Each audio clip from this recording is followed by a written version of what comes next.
नमस्कार। आप सुन रहे हैं द बॉलीवुड रेडियो और मैं हूं आपके साथ आकाश। दोस्तों, आज के इस पॉडकास्ट में किस्सा गुरदत्त साहब का, गुरदत्त की जिंदगी का आखिरी किस्सा भी आप इसे कह सकते हैं। जब दरवाजा तोड़कर गुरदत्त की लाश को निकाला गया, खुदकुशी से कुछ घंटे पहले कैसी गुजरी थी गुरदत्त साहब की वो रात, वो आखिरी रात, इसका खुलासा आज के इस पॉडकास्ट में हम करेंगे। हिंदी फिल्म जगत में कुछ नायाब कलाकार ऐसे हुए जिन्हें सिनेमा का आधार माना जाता है। इसमें दिग्गज कलाकार गुरदत्त का नाम भी शामिल है, जिन्हें सिनेमा मेकिंग स्कूल की तरह देखा जाता है। यानी कि एक ऐसा शख्स जो अपने आप में इंडियन सिनेमा का एक स्कूल कहा जा सकता है।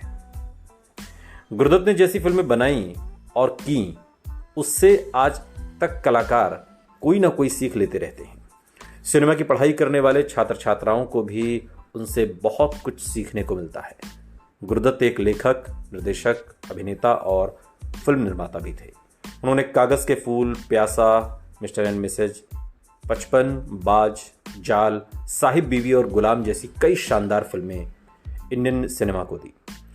गुरदत्त ने करियर में बहुत कुछ हासिल किया था, लेकिन अफसोस की बात है कि उनका नाम भी उन कलाकारों में शामिल है जिनके मौत की कहानी एक रहस्य बनकर रह गई। गुरदत्त सिर्फ 39 साल के थे जब उनका निधन हुआ और उनकी मौत खुदकुशी थी, मौत थी, क्या था, आज तक इस बारे में पूरे विश्वास के साथ कुछ भी नहीं कहा जा सकता।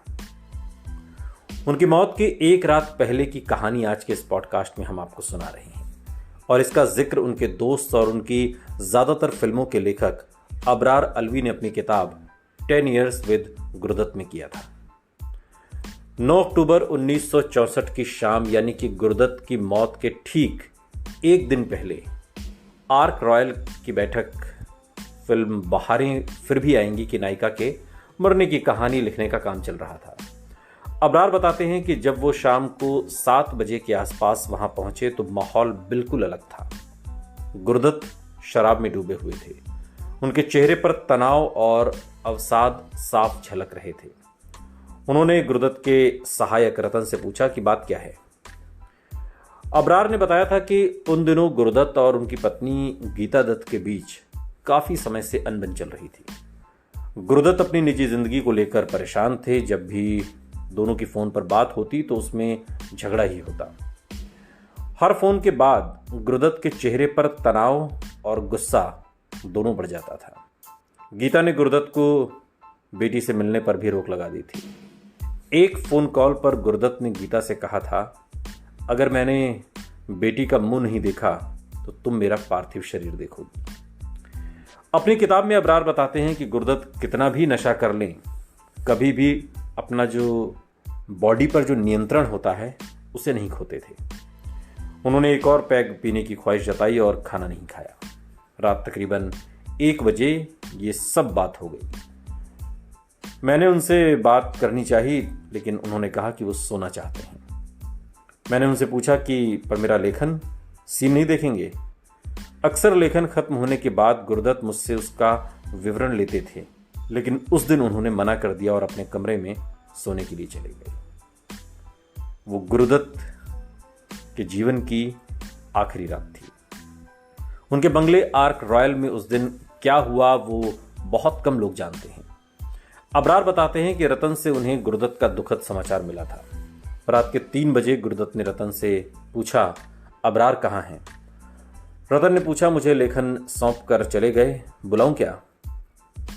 रतन ने कहा, रहने दो, मुझे विस्की दे दो। रतन से गुरदत्त साहब ने कहा। रतन ने कहा कि विस्की नहीं है, लेकिन गुरदत्त माने नहीं। बोतल उठाई और खुद ही बोतल लेकर कमरे में चले गए। अभिनेत्री नरगिस बताती हैं कि सुबह 8:30 बजे जब उनके डॉक्टर घर पहुंचे तो उन्हें सोता समझकर लौट गए। इस दौरान गीता दत्त उन्हें लगातार फोन करती रहीं।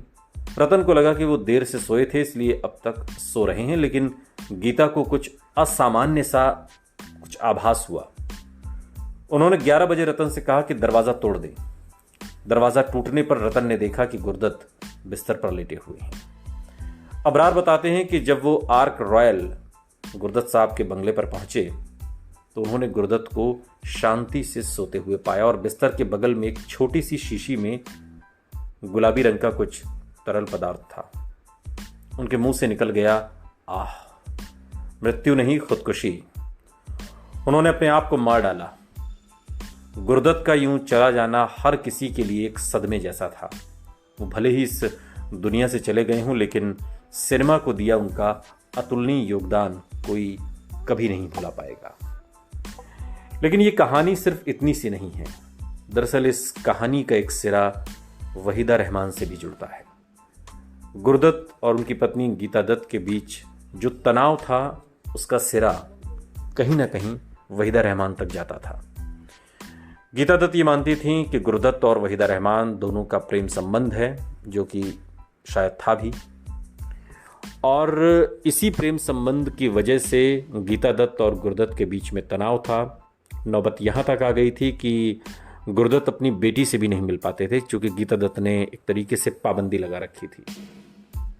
लेकिन जब गुरदत्त ने खुदकुशी कर ली, उसके बाद गीता दत्त भी धीरे धीरे उसी शराब के नशे में डूब गई जिसने कहीं ना कहीं गुरदत्त की जान ले ली, और कुछ समय बाद गीता दत्त का भी इंतकाल हो गया। सुनते रहिए द बॉलीवुड रेडियो, सुनता है सारा इंडिया।